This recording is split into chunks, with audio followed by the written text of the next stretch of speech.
আমরা বাঁধের মুখ খুলিনি, একা একা খুলে গেছে বলল ভারত। জানাবো ফ্যাসিস্ট হাসিনার দানব হয়ে ওঠার সহযোগী ৩।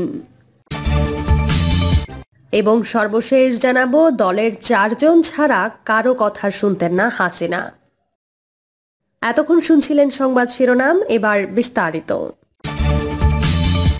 আমরা বাঁধের মুখ খুলিনি, একা একা খুলে গেছে বলল ভারত। বাংলাদেশের পূর্ব সীমান্তবর্তী অঞ্চলে ভারত কোনো বাঁধের মুখ খুলে দেয়নি।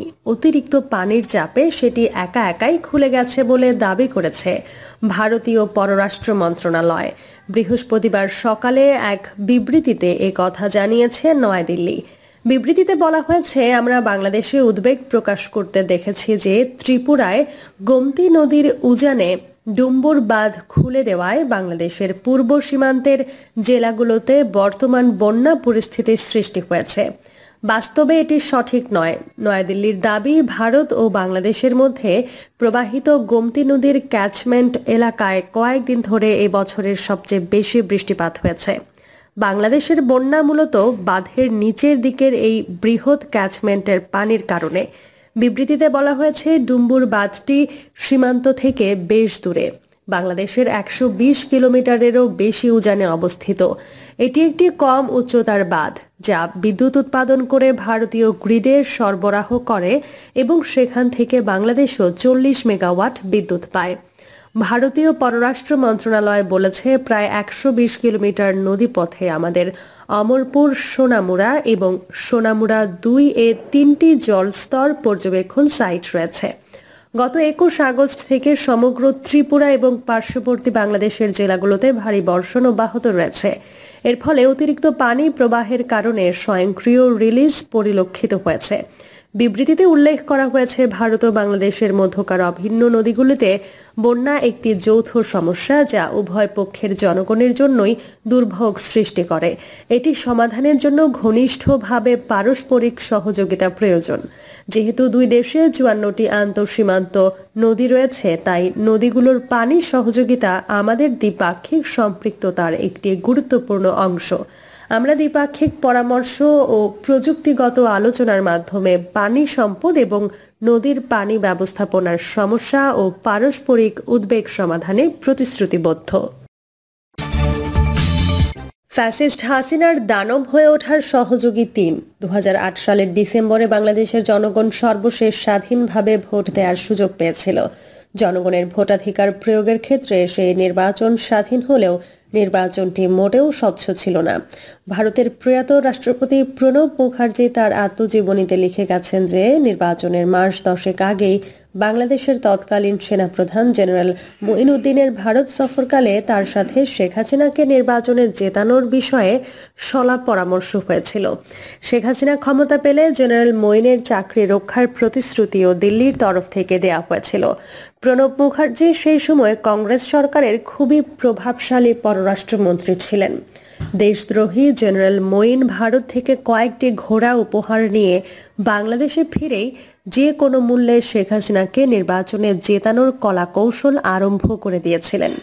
তার সেই রাষ্ট্রবিরোধী অপকর্মে ডক্টর শামসুল হুদার নেতৃত্বাধীন তৎকালীন নির্বাচন কমিশন সোৎসাহে মদত দিয়েছিল। সেই নির্বাচন কমিশনে বাকি ২ কমিশনার ছিলেন আমলা সোহুল হোসেন এবং ব্রিগেডিয়ার জেনারেল শাখাওয়াত। প্রয়াত সোহুল হোসেন পরবর্তীতে আওয়ামী লীগ থেকে সংসদ নির্বাচনে নমিনেশন পাওয়ার চেষ্টা করে কেন জানি না ব্যর্থ হয়েছিলেন।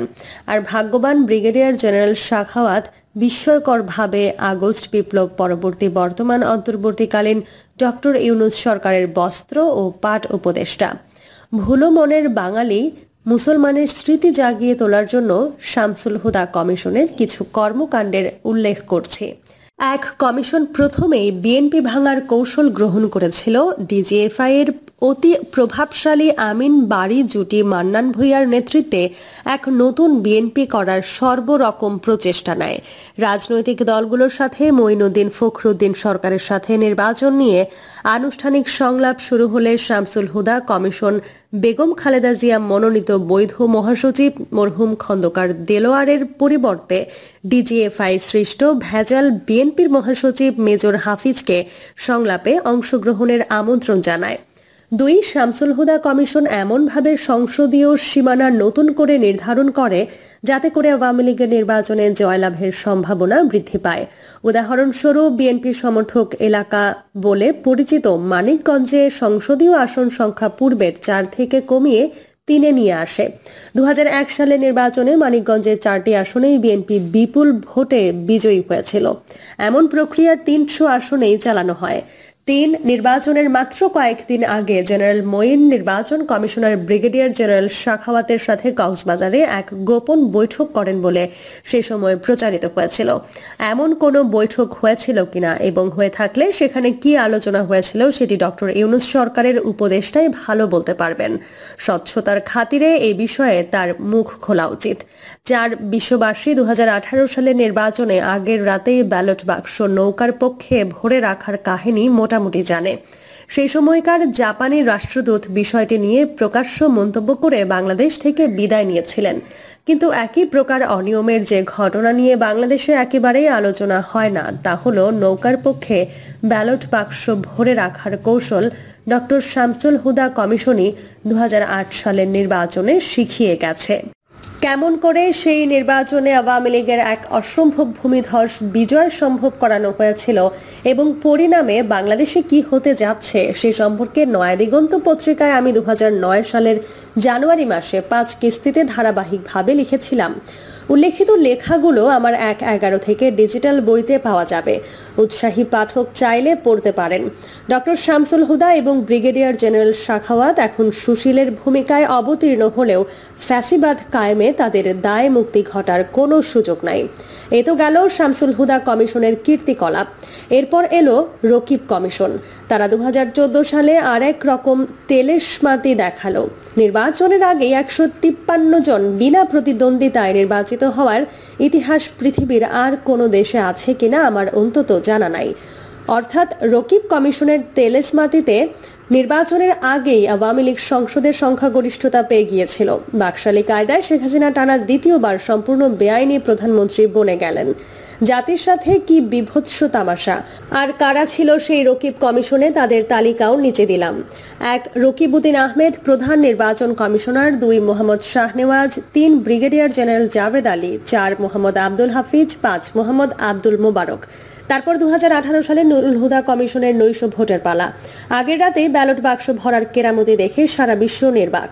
সিসি পুটিনরা কেন যে নুরুল হুদাকে বিশেষ সম্মান দিয়ে ইজিপ্ট কিংবা রাশিয়ার নির্বাচন পরিচালনার দায়িত্ব দিচ্ছে না ভেবে পায় না। 2008 এবং 2018 সালে 2 হুদা বাংলাদেশের দানব হাসিনার উত্থানে বিশেষ ভূমিকা রেখেছেন। নুরুল হুদার অন্যান্য সাক্ষাতের ভুলে যাওয়া খুবই অন্যায় হবে। তারা হলেন 1, শাহাদাত হোসেন চৌধুরী। 2, কবিতা খানম। 3, রফিকুল ইসলাম। 4, মাহবুব তালুকদার। মরহুম মাহবুব তালুকদার নামটির পাশে 3টি তারা চিহ্ন দিয়েছি কারণ তিনি একমাত্র ব্যক্তি একদল নির্লজ্জ ক্রিমিনালদের মাঝে অবস্থান করেও অসীম সাহসের সাথে জনগণের ভোটাধিকার ফিরিয়ে দেওয়ার লক্ষ্যে আপ্রাণ চেষ্টা করেছেন। মাহবুব তালুকদার আমার দেশ পত্রিকার নিয়মিত কলাম লিখতেন। তিনি সফল না হলেও তার বিরচিত সংগ্রামের কথা আমরা যেন ভুলে না যাই। মহান আল্লাহ তাআলার কাছে তার উত্তম পুরস্কারের জন্য বিনীতভাবে দোয়া করছি। সর্বশেষ 2024 সালে বাকপটু আওয়াল কমিশন জাতিকে ডামি নির্বাচন দেখিয়েছে। সুশীলের মুখোশধারী ক্রিমিনাল হাবিবুল আওয়াল তার সুন্দর বাক্য দ্বারা মরহুম ডক্টর জাফরুল্লাহ চৌধুরীকেও বিভ্রান্ত করে ফেলেছিলেন। ডক্টর জাফরুল্লাহ চৌধুরী হাবিবুল আওয়ালের নিয়োগকে কি আশায় যেন স্বাগত জানিয়েছিলেন। মানুষ মাত্রই ভুল হয়, এই ক্ষেত্রে আমাদের প্রিয় জাফর ভাইও ভুল করেছিলেন। ডামি নির্বাচনের অন্য কুশীলবরা হলেন 1, মোহাম্মদ আলমগীর। 2, আনিসুর রহমান। 3, আহসান হাবিব খান। 4, রাশিদা সুলতানা। 2008 সাল থেকে যে 18 জন প্রধান নির্বাচন কমিশনার এবং নির্বাচন কমিশনারের দায়িত্ব পেয়েছেন তাদের মধ্যে একমাত্র মরহুম মাহবুব তালুকদার ছাড়া বাকি 17 জন শেখ হাসিনা নামক দানবের উত্থানে প্রত্যক্ষভাবে জড়িত। এই সময়কালে নির্বাচন কমিশনের সচিবরাও একই জাতের অপরাধী। আমি মনে করি বাংলাদেশে গণতন্ত্র হত্যা এবং রাষ্ট্রের সার্বভৌমত্ব ভারতের পদতলে অর্পণ করার প্রক্রিয়ায় সহযোগী রূপে এদের প্রত্যেকের বিচার হওয়া উচিত। বিপ্লবী ছাত্র জনতার এদের বিরুদ্ধে আওয়াজ তুলতে হবে। দলের 4 জন ছাড়া কারো কথা শুনতেন না হাসিনা। দলের 4 জন ছাড়া অন্য কারো কথা গ্রাহ্য করতেন না বাংলাদেশের সাবেক প্রধানমন্ত্রী শেখ হাসিনা। ভারতীয় গণমাধ্যম ইন্ডিয়ান এক্সপ্রেসকে দেয়া সাক্ষাৎকারে এমন অভিযোগই করেছেন আওয়ামী লীগের শীর্ষ পর্যায়ের কয়েকজন নেতা। তারা বলছেন, শেখ হাসিনার এমন নীতির কারণেই তাদের দল আজ জনবিচ্ছিন্ন এবং ধ্বংসের পথে রয়েছে। নাম প্রকাশে অনিচ্ছুক এক নেতা গণমাধ্যমকে বলেন, আপা আমাদের কথা শোনা বন্ধ করে দিয়েছিলেন। এক্ষেত্রে তিনি আওয়ামী লীগের অভ্যন্তরীণ একটি গ্রুপের কথা জানান। গ্রুপটির নাম দ্য গ্যাং অফ 4। আওয়ামী লীগের ওই নেতা বলেছেন, এই 4 জনের বাইরে কারো কোনো পরামর্শই কানে তুলতেন না শেখ হাসিনা। প্রিয় দর্শক, এই ছিল এখনকার সর্বশেষ সংবাদ। আপডেট সব সংবাদ পেতে চ্যানেলটি সাবস্ক্রাইব করে বেল আইকনটি ক্লিক করে রাখুন।